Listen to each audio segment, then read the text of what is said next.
Hi friends, good evening. இந்த வீடியோவில் நம்ம என்ன பார்க்க போகிறோம்? டிராஃபிக் ஃபைன்ஸ் துபாயில். நம்ம போக்குவரத்து விதிமுறைகளை தெரிந்தோ தெரியாமலோ மீறிட்டோன்னா கண்டிப்பாக நமக்கு ரொம்பவும் ஹெவியான அபராதங்கள் விதிக்கப்படுகின்றன. அது போக்குவரத்து விதிமீறல்கள்னால் எதை சொல்லலாம்? அது நியமிக்கப்பட்ட விதிக்கப்பட்ட ஸ்பீடு அளவிலிருந்தும் அதிகமான ஸ்பீடு போகிறது, அதிவேகமாக வாகனத்தை செலுத்துறது. ரோட்ஸில் பல வரிசைகள் இருக்கும், லேன்னு சொல்லுவாங்க. அந்த வரிசை ஒரு வரிசையிலேருந்து இன்னொரு வரிசை மாறுறப்போ இண்டிகேட்டர் போட்டு மாறணும்.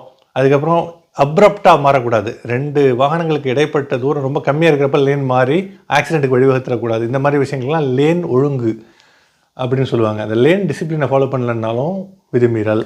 அது மட்டும் இல்லை, பார்க்கிங்கே உரித்தான நியமிக்கப்பட்ட இடங்களில் டெசிக்னேட்டட் பார்க்கிங் ஏரியாஸில் தான் நம்ம போடணும். கண்ட இடங்களில் அப்படியே போட்டுட்டு நம்ம போயிடக்கூடாது. போக்குவரத்துக்கு பாதசாரிகளுக்கு இடையூறை ஏற்படுத்தி விடக்கூடாது.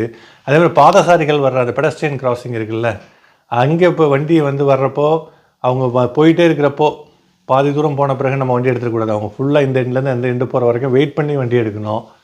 அதே மாதிரி அவங்க வர்றப்போவே நீங்கள் வண்டியை வேகமாக எடுத்துகிட்டு அவங்கள பயமுறுத்துகிற மாதிரி போகக்கூடாது. பாதசாரிகளுக்கு தான் இங்கே முன்னுரிமை. இதெல்லாம் ஒரு உதாரணம். இந்த மாதிரி ஏகப்பட்ட போக்குவரத்து விதிமுறைகள் இருக்குது, சரிங்களா? இது எதுவுமே நம்ம மீறாமல் நம்ம டிரைவிங்கை ஒழுங்கோடு செயல்படணும். துபாயில் நீங்கள் நினச்சி பார்க்க முடியாத அளவுக்கு அன்இமேஜினபிளி கேமராஸ் மட்டும் இல்லை, கேமரா இல்லாமல் பல போலீஸ், டிராஃபிக் போலீஸ் மப்டியில் வேறு வெஹிக்கிள்ஸில் பின்னாலேயே சுற்றிட்டுருப்பாங்க. நம்ம கூடவே சுற்றிட்டுருப்பாங்க, யாருன்னு தெரியாது. அவங்க திடீர்னு அவங்க கையில் வண்டி இருக்கும், நார்மல் காரு, அந்த காரில் கேமரா இருக்கிறதே தெரியாது. நாலா திசைகள் இருந்தோம், எந்த திசையில் வராங்கன்னு தெரியாது. திடீர்னு நீங்கள் லேன் டிசிப்ளினை ஃபாலோ பண்ணாமல் உள்ளார பூந்துட்டிங்கன்னா உங்களுக்கு கேமரா அடிச்சிடும். ஓகேங்களா? கேமரா அடிச்சிருச்சுன்னா அவ்வளோதான், ஒன்றும் பண்ண முடியாது. அது இன்னொரு முக்கியமான விஷயம், துபாயில் இவ்வளவு சிஸ்டமேட்டிக்காக போக்குவரத்து விதிமீறல்களில் கண்காணிக்கிற அந்த சிஸ்டம் ஒரு சில சந்தர்ப்பங்களில்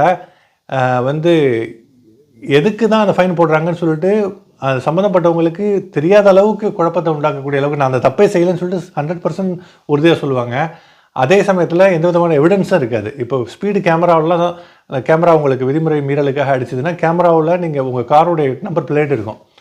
இதே லேன் டிசிப்ளின், ஒரு வரிசை மாறுறப்போ நீங்கள் இண்டிகேட்டர் போடலாம், இல்லை கொஞ்சம் தான் போட்டிங்க, இல்லை டக்குன்னு ஒரு சின்ன ஸ்பேஸில் அடுத்த லேனுக்கு ஒரு ஆபத்தை உண்டாக்குற மாதிரி, இப்போ பக்கத்தில் உள்ள போக்குவரத்துக்கு ஆபத்தை உண்டாக்குற மாதிரி நீங்கள் லேனை மாறுறீங்க, திடீர்னு அங்கே உள்ள பெடஸ்ட்ரியன் கிராசிங்கை கண்ணாபின்னான்னு கிராஸ் பண்ணுறீங்க, பாதி தூரத்துலேயே பாதசாரிகள் பாதி தூரம் போயிட்டுருக்கிறப்பவே கிராசிங்கில், இந்த மாதிரி விஷயங்கள் வர்றப்போ பக்கத்தில் நிற்கிற அந்த கேமரா இல்லாமல் லைவ் போலீஸ், டிராஃபிக் போலீஸ் கையில் உபகரணங்களோட எக்யூப்மெண்ட்டோட கேமராவோட நிற்பாங்க. ஆனால் அது மறைவாக கேமோஃப்ளேஜாக இருக்கும்.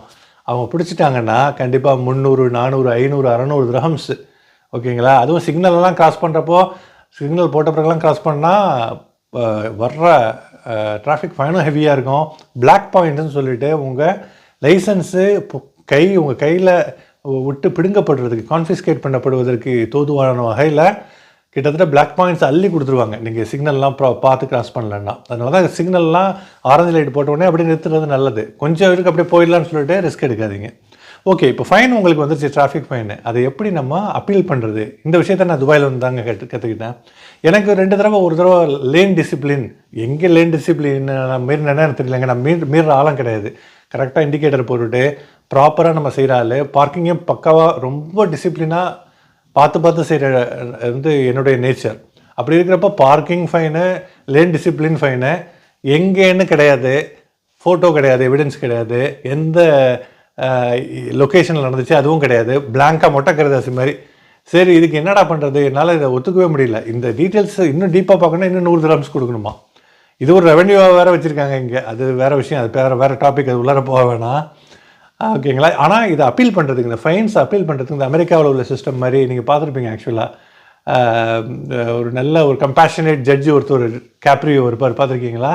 அது மாதிரி இங்கே ஜட்ஜஸ்லாம் இங்கே ப்ராப்பரான ப்ராசிக்யூஷனில் போய் நீங்கள்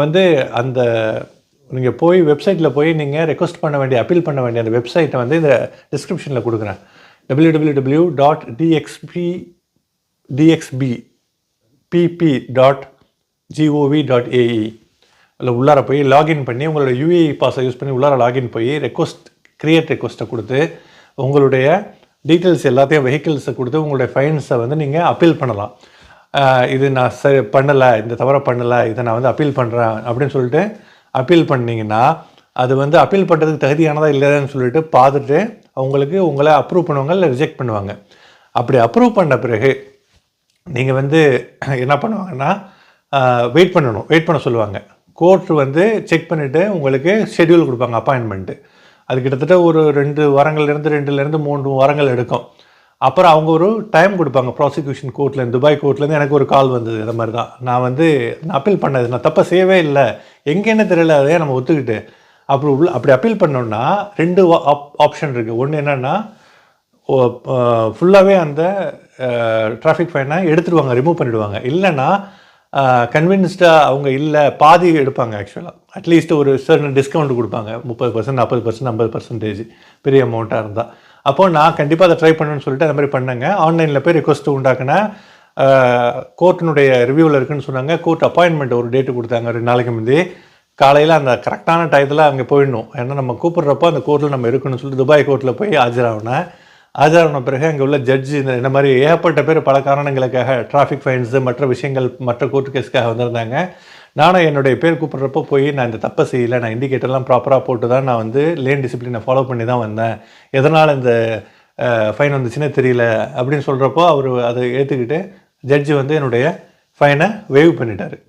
வேவ் பண்ண பிறகு எப்படி ஒன்ஸ் உங்களுக்கு ஃபைன் விழுவுதுன்னா துபாய் போலீஸ் அல்லது அபுதாபி போலீஸ், இந்த போலீஸ் அந்த சென்ட்ரல் கவர்மெண்ட் சிஸ்டத்தில் போய் உங்கள் ஃபைன் உட்காந்துரும். அந்த ஃபைனை வந்து நீங்கள் நாட்டை விட்டு வெளில போகணுன்னாலோ இல்லை உங்கள் காரை ரெஜிஸ்ட்ரேஷன் ரினியூ பண்ணணுன்னாலோ எல்லா விஷயத்துக்கும் அது வந்து நீங்கள் அந்த ஃபைனை கிளியர் பண்ணணும் உங்கள், ஓகேங்களா? அப்போ இப்போ எனக்கு ஜட்ஜி உங்களுக்கு அப்ரூவ் பண்ணிட்டார், இந்த ஃபைன் பரவாயில்ல மன்னிக்கிறேன் அப்படின்னு சொல்லிட்டு. அப்போ அதை எப்படி அதை யூஸ் பண்ணி நம்ம வந்து இந்த ஜட்ஜி இப்போ வந்து உள்ளார போய் ஜட்ஜி உங்களை நீங்கள் சொன்னதை கன்வின்ஸ் ஆகி அவர் வந்து அந்த ஃபைனை எடுத்துட்டாருன்னு வச்சுக்கோங்களேன். எனக்கு அந்த மாதிரி தான் நடந்தது. அதுக்கப்புறம் என்னன்னா ஒரு நாள் வெயிட் பண்ணணும். ஒரு நாள் வெயிட் பண்ணோன்னே ஜட்ஜ்மெண்ட் வரும். அந்த ஜட்ஜ்மெண்ட் எப்படி வரும்னா, ஒன்ஸ் நீங்கள் அந்த dxbpp.gov.ae உள்ளாரையே போய் யூஏஇ பாஸில் லாகின் பண்ணி அதுக்கப்புறம் நீங்கள் அந்த கிரியேட் ரெக்வஸ்ட்டில் போய் print a copy of judgment சொல்லிட்டு ஒரு ஆப்ஷன் இருக்குது. அது உள்ளார போய் நீங்கள் ஒரு ரெக்வஸ்ட்டு கொடுத்து அது அப்ரூவ் ஆன பிறகு நீங்கள் 30 dirhams கார்டில் பே பண்ண பிறகு நீங்கள் கோர்ட்டு உத்தரவு கொடுத்த அந்த ஜட்ஜ்மெண்ட்டு உங்களுக்கு 400 ரூபா 500 dirham 600 dirham உங்களுக்கு நீங்கள் கட்ட வேணான்னு சொல்லிட்டு அனுமதி கொடுக்குறாங்க, அந்த அப்ரூவல் கொடுக்குறாங்கல்ல கோர்ட்டில். அது வந்து பேப்பராக வந்து பிரிண்ட் அவுட் வரும். அந்த பிரிண்ட் அவுட்டை நீங்கள் வந்து 2 விஷயம் செய்யலாம். ஒன்று வந்து கன்சர்ன்ட் ஒரு இமெயில் அட்ரஸ் இருக்குது, அந்த இமெயில் அட்ரஸ்க்கு நீங்கள் அனுப்பி அந்த சிஸ்டத்துலேருந்து உங்கள் ஃபைனை எடுக்க ரெக்வஸ்ட் பண்ணலாம். இல்லைன்னா துபாய் இன்டர்நேஷ்னல் ஏர்போர்ட்டுக்கு பக்கத்தில் ஆப்போசிட்டில் துபாய் முரூர் டிரான்ஸ்போர்ட்டேஷன் அந்த ஆஃபீஸுக்கு போய் இந்த விஷயத்தை ரெக்வஸ்ட் பண்ணி இந்த கோர்ட் உத்தரவை காமிச்சு நீங்கள் இது பண்ணி ரிமூவ் பண்ணுங்கன்னா அவங்க சிஸ்டத்தில் ரிமூவ் பண்ணிவிடுவாங்க, வெய்வ் பண்ணிவிடுவாங்க. இது ஒன்று. இந்த சந்தர்ப்பங்களில் நீங்கள் ஃபைனலாக நீங்கள் கிளியர் பண்ணிட்டு வரப்போ கோர்ட்டு உங்களுக்கு ஒரு அப்பாயின்மெண்ட் கொடுத்துருக்கு. உதாரணத்துக்கு 4-5 ஃபைன் இருக்குது. ஒரு ஃபைனோட அப்பாயின்மெண்ட் இன்றைக்கி, இன்னொரு ஃபைனோட கோர்ட் அப்பாயின்மெண்ட்டு 3 மாதம் கழிச்சு உதாரணத்துக்கு வச்சுக்கோமே. ஆனால் நடுவில் அடுத்த மாதமே உங்களுக்கு வந்து வெஹிக்கிள் ரினியூவல் ரெஜிஸ்ட்ரேஷன் ரினியூவல் வருது. அப்போ என்ன பண்ணலான்னா அதுக்கும் ஒரு ஐடியா இருக்குது.